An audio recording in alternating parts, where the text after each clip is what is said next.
pinagtiwalaan tayo ng Diyos. At John the Baptist understood that role. He recognized na He is not the source. He is not the light, but just a witness to the light.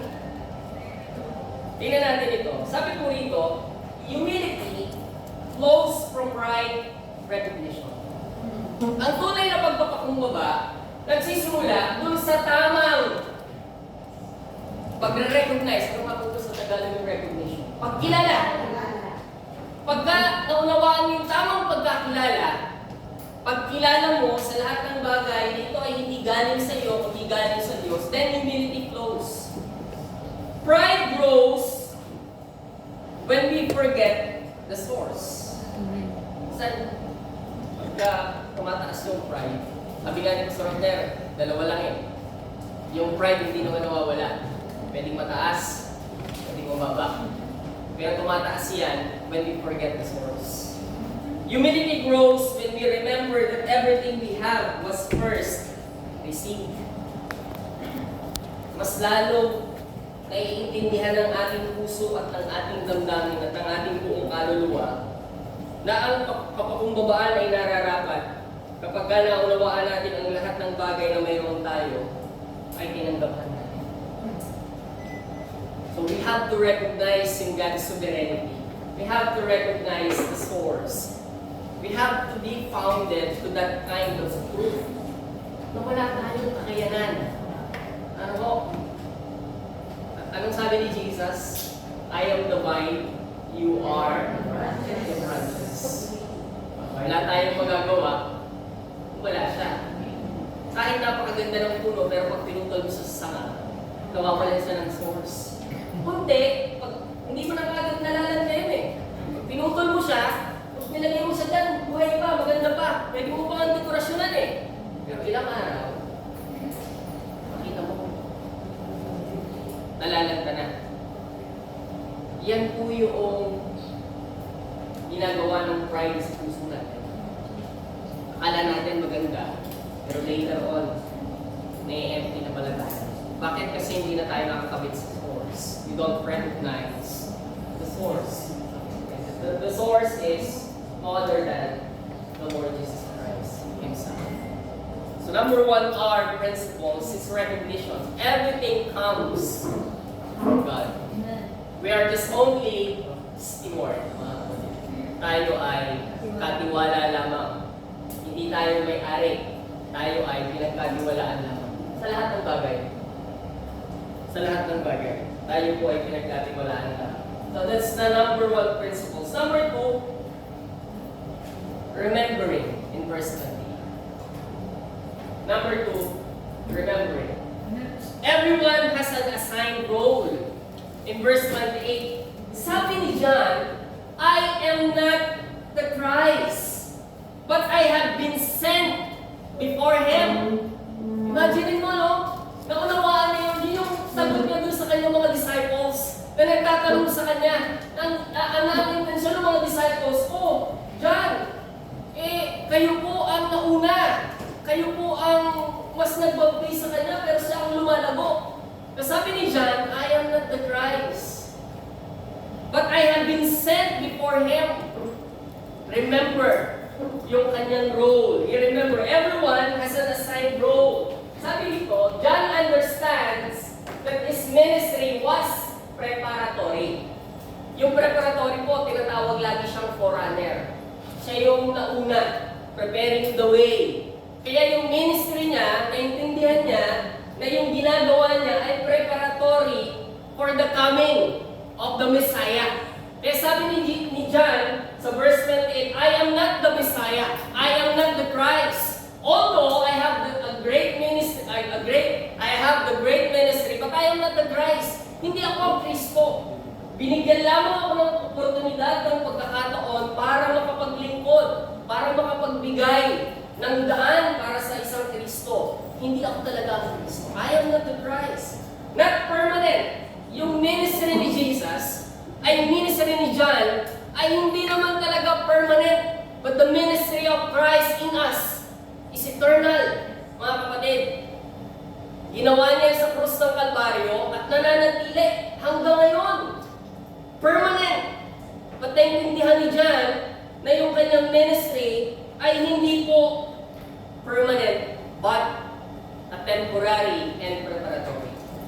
He was sent ahead, not meant to take the center stage. Hindi kuhanin ng spotlight. Kung hindi i-prepare ang kanya pong sarili. His identity was rooted not in popularity, numbers, or recognition, but in God's assignment. Ang ganda po, no? Ang ganda nung kanyang, ibig sabihin yung kanyang position, yung kanyang pagtingin sa nangyayari sa kanyang buhay, sa kanyang ministeryo. Kasi sinasabi niya, but in God's assignment, hindi ang identity niya ay was not rooted. Alam niyo po, ang world, may nabasa ko nga po the world is addicted in visibility. Bakit addicted? Kasi today, kailangan pag nag-post ka, visible lahat ng nangyayari. Hindi naman masama, ano po. Pero lahat na lang ng nangyayari, parang sa Laguna, mayroong nangyari na hindi ko alam kung bakit niya ginawa. Pero siguro for content. Dinugdot niya yung lahat ng show up sa 7-Eleven. Tapos pinost niya pa. Nakatawa. O ngayon, siya ay na-recognize ng local government o ipapatawag siya. Tanungin niyo na lang kung mamaya kay Pastor Emma kasi po nasa part ng local government ang ating Pastor Emma. Pero imagine po ninyo, for the sake of viral, nakita ang lahat ng bagay nito, ginagawa yun for the sake of visibility. Diba? But John is different. Si John ay kakaiba. He understood yung sinasabi niyang role. Yung kanyang identity was not rooted in popularity, numbers, or recognition, but in God's assignment. John knew his role was assigned. Ang kanyang ministry ay assigned, defined. Bakit defined? Sabi niya, I am not the Christ. Alam niya sa kanya rin yung definition ng kanyang ministry, alam niya yung scope, and limited. I was sent before Him. Sabihin, pag dumating na, tapos na. Limited, defined, and assigned, mga kapatid. Sabi rito, let us remember this. To make Christ visible in our lives, let us remember this one. God assigns role according to His own will.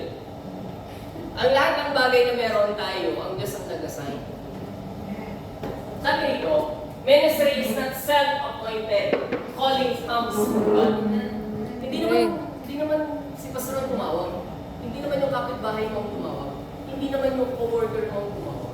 Ang tumawag ng malagang kuya. Amen. Calling comes from God. Kaya kung ikaw ay tinawag ng Diyos, ang Diyos din ang bahalang mag-provide ng lahat ng iyong pangangailangan sa iyong paglilingkod. Amen. Ministry is not self-appointed. Ang mahirap, mga kapatid, kapag dineklar mo yung sarili mo sa isang bagay na hindi naman para doon. Let us remember na meron tayong assigned role. Lagi ko nga pong na-illustrate ko nga po ito na yung LC ng electric fan ay hindi mo po pwedeng gawing pangkain, na gawing plato. Bagamat pwedeng gawin, hindi naman tatanggi yung LC. Kinuha mo, takyasin mo, gawin mong sandok, hindi naman siya tatanggi. Pero hindi yung para doon, hindi ba? And somehow, sometimes, yung paglilingkod natin, dahil gusto natin gawin ang isang bagay na yun, be appointed yung ating sarili kung sa bagay na yun, na hindi naman talaga para doon. Mga kapatid, ano po, ako po gusto talagang matutong mag-gitara.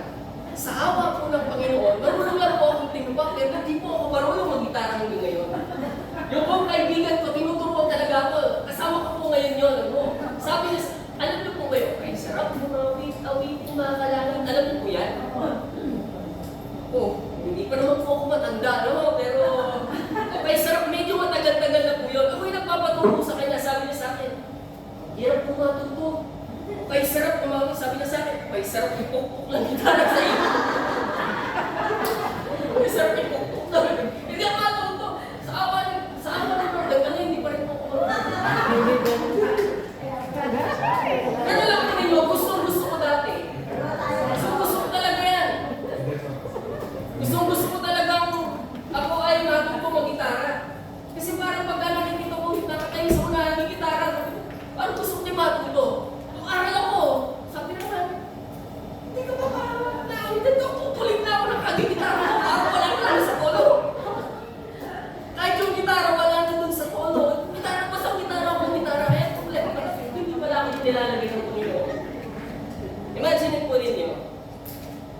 when you truly understand na ang Diyos ay naglagay ng role, you have to respect it.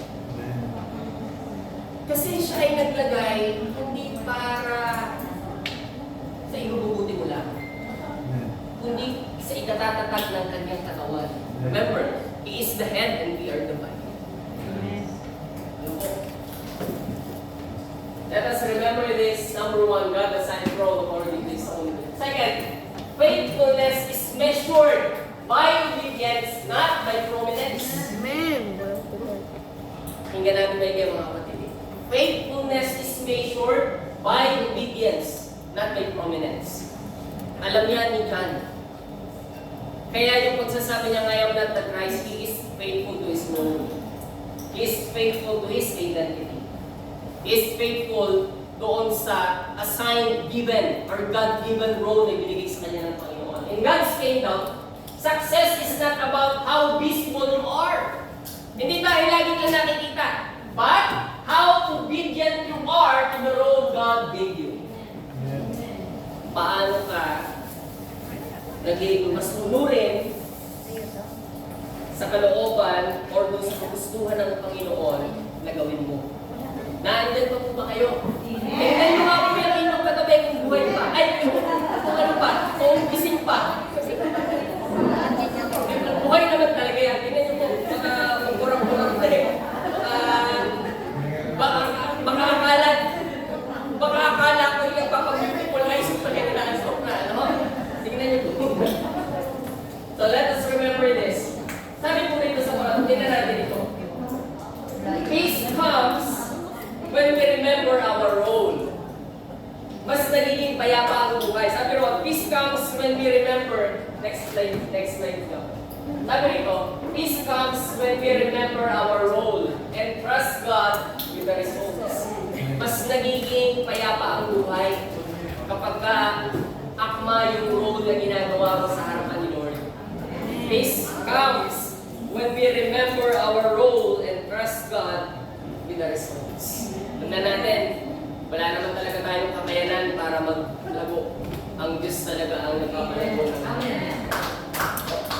Tingnan natin yung pangatlo. Rejoicing. Nasa pangatlo na tayo, verse 29. Tingnan niyo po yung word ni John. Finding joy in serving Christ. That joy is mine. And it is now complete. Para bang sa lahat ng binanggit niya, I am not the Christ. Sabi doon yung bridegroom, pagka narinig ng bridegroom yung voice ng groom, ay masaya siya. Masisiyan siya. Sabi ni John, nung dumating si Christ, yung kagalakan na yung sa akin. And that joy is complete.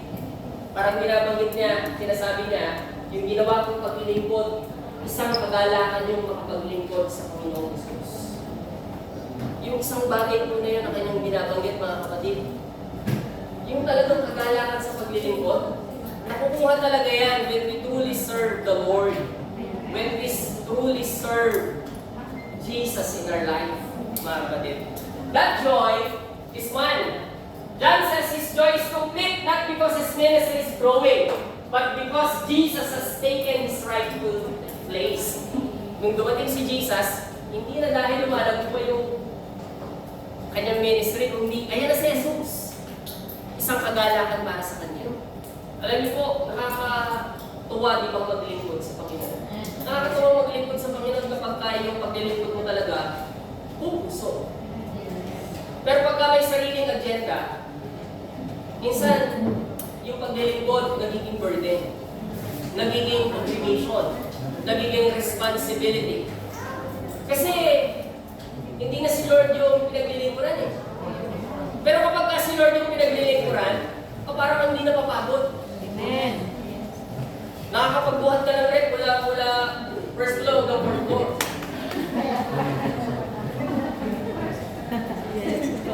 Nakakapaghugas ka na. Dumating ka ng umaga, buhugas ang plato hanggang gabi, buhugas ka ng plato. Hindi ka na gano. Hindi ka nag-iisip na nakapagod naman. Diba? Unawa po natin lahat yan, mga kapatid, na kapag naglilingkod ka sa Panginoon, yung joy ang yung nagbibigay sa'yo ng strength. Yung joy of the Lord gives us strength, hindi ba? Na kahit sinusuway ka na habang nagpupuri, diretso lang. Sa sulman ka na lumapit ng pulis. O ba yung paglapit ng pulis, pinatatahimik pag-alis ng pulis. Lakas ulit! Lakas ulit! Pagod yung pulis, hindi na bumalik. Nasigrado ko eh. That joy is mine and is now complete. Remember the words of John the Baptist. When he served the Lord, nakuha niya yung joy in serving Christ, mga kapatid. Isang magandang paalaala sa atin na ang kagalakan ng paglilingkod ay hindi kawalan. Ang kapaguran sa paglilingkod ay hindi kawalan. Kundi isang kagalakan.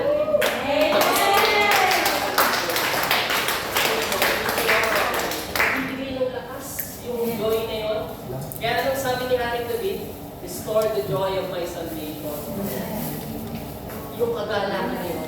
Because unexplainable yung joy. Pero pag naranasan mo yung joy yun, hindi ka mapapagod sa paglilingkod sa Lord. Di ba? Finding joy in serving Christ. John did not see Jesus' success as competition, but as the fulfillment of God's plan. Hindi competition eh. Ako, kung tutuusin, o dapat ako superior mo, ako nag-compare sa'yo. Hindi competition, kundi fulfillment of God's plan. Hanggang dito na lang yung ating ministry. At yung rightful heir na dapat tumanggap niyan, walang iba kundi si Jesus. Ikaw na po, Panginoon. I must decrease, you must increase. Laking bagay itong word na yan, isang encouragement. So, tingnan natin yung right perspective in serving the Lord with joy. Sabi dito, ano ba yung una? Joy! Diyan na po kayo, medyo nagbibilitan po tayo. Joy is not found in applause, likes, or recognition. Tayo mga mananampalataya, it's not found yung joy natin, likes, applause, recognition, but in knowing Christ is honored through our service. Yun ang tunay na kagalakan. Na kapag naglilingkod ka sa Panginoon, maglingkod ka para sa Panginoon regardless kung may nakakakita o wala. Because, sabi rin ni Paul, hindi ba? Maglingkod tayo kahit wala nakakakita. Kasi ang pinaglilingkuran natin, maglingkod tayo na parang tayo ay naglilingkod sa Panginoon. Not serving men, but serving the Lord. Joy is not found in applause, likes, or recognition, but in knowing Christ is honored through our service. When we serve Christ rightly, we don't compete with others in ministry. Kasi, alam mo pag naglilingkod tayo, hindi mo nakikita yun. Yes. Hindi mo naiisip yung ministry ng iba. Yes. Kasi habang naglilingkod ka, nakafocus ka doon sa ginagawa mo, na ito ay para sa Panginoon. Hindi mo nakikita yung competition, hindi mo nakikita yung rivalry, hindi mo nakikita yung kapaguran mo, hindi mo nakikita yung kakulangan mo. Basta ang ginagawa mo, maglilingkod ako na maglilingkod ka sa Panginoon kasi yung ginagawa ko para sa Panginoon, hindi para sa akin. Hindi para sa aking sarili. Not for recognition, not for applause, not for likes, but for the glory of the Lord. Wala yung competition. Nagiging maayos ang maglilingkod. Pero nakakaluan ito na masakit kapag ka pumapasok na yung nadidecrease na yung si Lord at nai-increase na yung ating sarili. Kaya ang right perspective natin mga kapatid, the joy, ay itong bagay nito. We celebrate when Christ is lifted up. We celebrate when Christ is lifted up, no matter who He uses. Magandang maglingkod na ikaw yung nag-disciple, ikaw yung nauna, pero yung din-disciple mo, yun yung ginagamit ng Panginoon, at mas ginagamit mightily, dapat mas masaya ka. Amen. Amen. Dapat mas masaya ka. Dapat wala yung intimidation. Dapat mas magaling ako sa kanya, ako nag-disciple. Hindi. Hindi ganun eh. Sa Panginoon, hindi ganun ang usapan.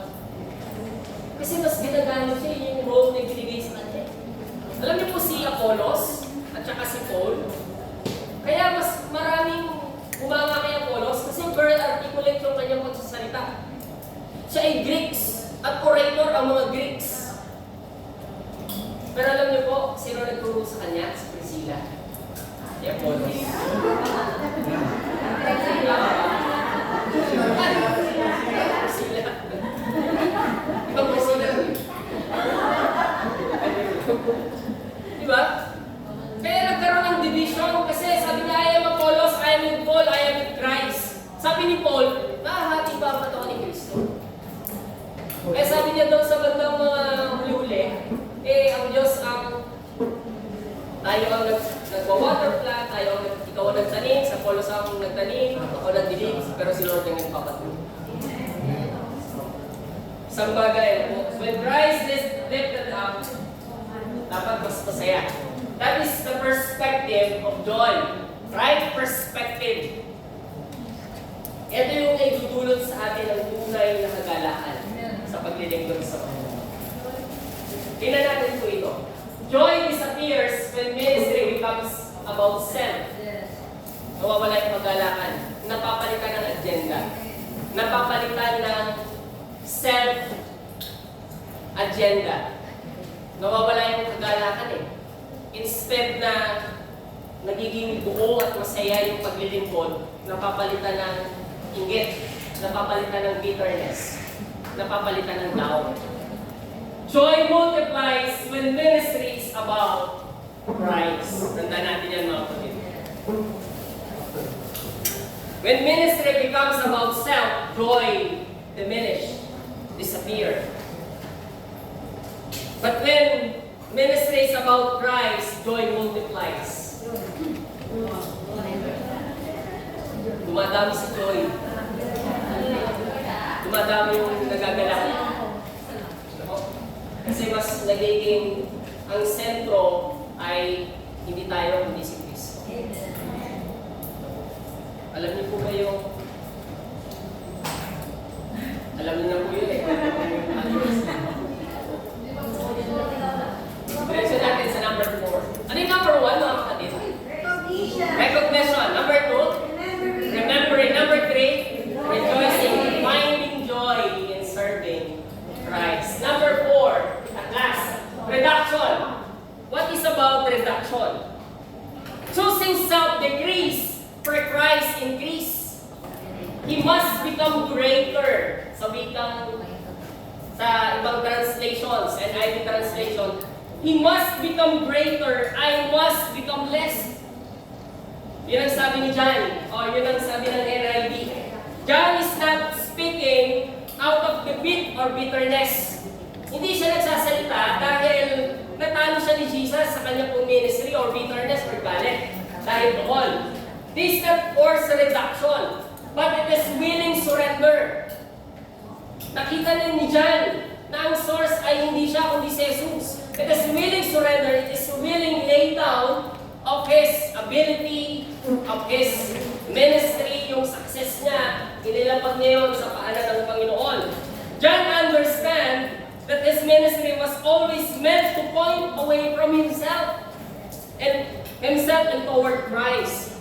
Naunawaan niya na ang ministry pinagagawa sa kanya ng Panginoon ay hindi para sa kanyang sarili, kundi para sa Panginoong Jesus. In the same manner, mga kapatid, that's the same principles kung bakit tayo naglilingkod sa Panginoon ngayon.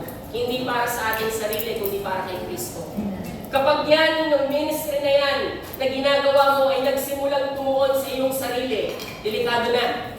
Kasi yung ministry na yan is not about Christ, but it's about you. At hindi po yun nakakalugod sa harapan ng Panginoon. John decreasing is not self-hatred, but self-submission. It is the willing surrender of ego, control, and credit. Minsan yung credit, alam nyo, yung, hindi po yung credit sa bangko ha.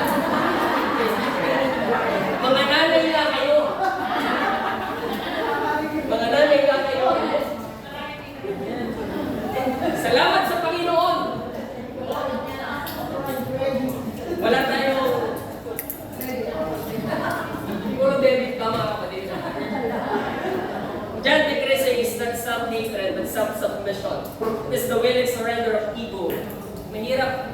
yung ego eh.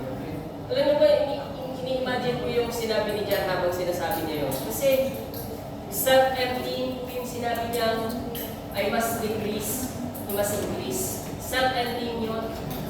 Yes. And self-surrender yun. Parang hindi pinag-credit. Pero alam ko ninyo, hindi naman ganun talaga si Lord. Kasi nauunawaan natin siguro pagdating natin sa langit, doon natin makikita na si John the Baptist ay yung commendation na ginawa sa kanya ng Panginoon. Hindi na lang pinakita yun. Pero alam natin that his labor in the Lord is not in vain. Gaya ng sinasabi sa atin ni Apostle Paul, that our labor in the Lord is not in vain. Naniniwala tayo na yung ginawang paglilingkod na yun is not in vain. Kasi for the glory of the Lord, for the glory of Christ, hindi ba?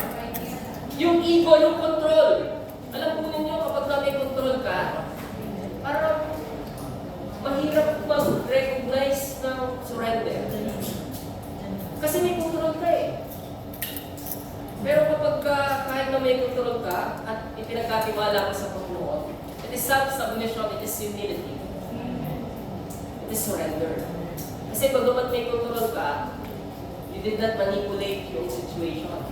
That you are willing to lay down yourself and your ability to the Lord. Mga kapatid, tingnan po natin ito. Isang illustration na ito. At sunrise and sunset, shadows are long. Mapapansin niyo na po ba yan? Pero kapag siya ay takaling tapat, yung shadow, wala ka nang makikita. Ano? At noon, when the sun is highest, shadows shrink. Pero sabi noon, the smaller the shadow, the brighter the sun. Kasi, di ba, pagka sunset siya, konti na lang yung sunlight. Pagka naman sunrise siya, konti pa lang. Pero kapag tirik na siya, wala ka ng shadow, doon mo maintindihan, yung sun, brighter na yung liwanag niya. Look at this. As Christ is lifted higher in our lives, our self gradually decreases. Kapag yung puso mo, itinataas mo ang Panginoong Diyos, ang Panginoong Isus sa buhay mo, gradually, kahit hindi ka na mag-decide, kahit hindi mo na sabihin, kusa nang nakikita that our self gradually decreases. At sa buhay ni John, alam niyo po, yung pagsasabi niya, he must increase, I must decrease. Yung pag-choose na yon, hindi po yung one moment, one time decision ang pag-choose. It is, kasabi nga po kanina ni Pastor Herbert, present infinitives. Active yun mga kapatid. When we say active, decision, araw-araw, pinipili niya na yung kanyang sarili, ibaba at itaas si Kristo. Not one time. It is self-decision, yung laging pagpili araw-araw. As Christ is lifted higher in our lives, our self gradually decreases. Reduction, mga kapatid. Tingnan natin ito. When self decreases, freedom increases, and Christ is exalted. When self decreases, freedom increases. Mas lumalaya tayo kapag lumalaya tayo doon sa pride, lumalaya tayo doon sa control, lumalaya tayo doon sa ating self-agenda, lumalaya tayo doon sa bigat ng kaisipan na kailangan kong ma-recognize sa mga bagay na ito, kailangan kong mas magaling sa ibang tao, kailangan mas maayos ako sa ibang tao. Lumalaya tayo sa mga bagay na yan when we truly understand yung reduction. When self decreases, freedom increases, and gradually, Christ is exalted. Mas nakikita ang anuningan ni Kristo at hindi na nakikita ang ating mga sarili. Less of me, more of Him. Mga kapatid mo, sa panghuli, tingnan natin ito. A life that makes Christ visible is a life rightly aligned with God's purpose. Tandaan po natin yan, mga kapatid. Based on John chapter 3, verse 27 to 30, it begins with a humble recognition that everything we have comes from God. kapatid, wala tayong pag-aaral. Anong mayroon ka na hindi mo tinanggap? Lahat ng bagay na mayroon tayo, tinanggap na natin. We are not the owner. We are just only the stewards. Remember, mga kapatid, kung wala ang Panginoon, wala na. That everything we have comes from God, continues with faithfulness to the role He assigned us. Maging tapat lang, mga kapatid. Yun yung role na ibinigay sa atin. Kung ang role mo ay nandyan sa ganyang kalagayan ng maglingkod at maglingkod, later on, mga kapatid, ang commendation naman talaga natin, ang recognition naman natin talaga, wala dito sa lupa, kundi nasa langit. Yung crown talaga dito, hindi naman natin makukuha yung dito. Sa langit talaga yung ibibigay, mga kapatid. At yung joy ng paglilingkod, ibang klase yun, mga kapatid. Kahit yung happiness, kaya ibigay ng mundo. Yung wealth, yung fame, kaya ibigay ng mundo. Yung power, kaya ibigay ng mundo. Pero yung joy na meron tayo kay Christ, si Christ lang talaga kaya magbigay. Yung Diyos lang talaga kaya magbigay. At yung joy na yon, may kalakip na kalakasan. May kalakip na kapayapaan. May kalakip na pagtitiyagan. Joy that comes from the Lord. He has assigned and sustained by joy in serving Christ rather than seeking our own glory. In the end, such life chooses surrender, willingly decreasing so that Christ may increase. When Jesus is magnified and self is set aside, our lives become a powerful and living testimonies that point people not to us, but to Christ. Amen. Mga kapatid, we are just a steward, we are just a servant, and our true masters is the Lord Jesus Christ. Remember, mga kapatid, kahit saan tayo dumating, kahit anong ministeryo ang pagkatiwala ng Panginoon sa atin, lumaki man tayo, lumaki man yung ministry ng meron tayo, ibigay ko man ng Panginoon sa isang napakagandang kalagayan, lagi mong tatandaan at lagi natin tatandaan that our true master is not in this world. Our true master is the one who created us, and that is the Lord Jesus Christ.